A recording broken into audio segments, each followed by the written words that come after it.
Tak adalah muda pun, tapi terima kasih jugalah.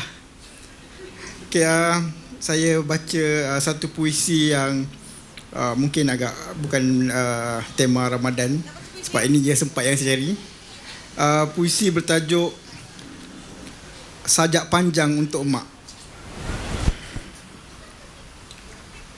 Mak, saat aku menendang kantongmu, pernahkah aduh berdegup di dalam jantung usiamu, atau keluh kesah berlari keluar dari rongga derita?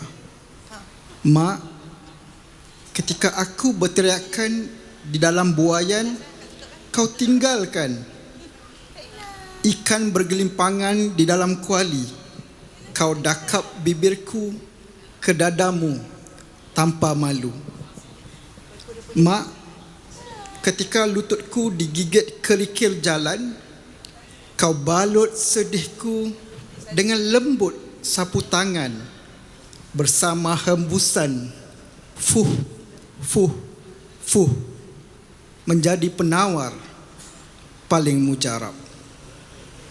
Mak, ketika hari pertama aku memakai lencana, matamu kecil memandangku jauh dari pagar, bersama nyala doa menjulang ke langit, Tuhan tanpa segaris rintangan.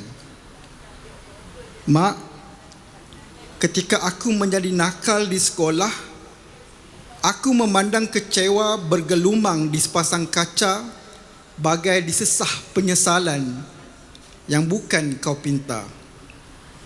Mak, ketika aku ditawar menjadi mahasiswa, tidurmu bercampur senyum dan gelisah.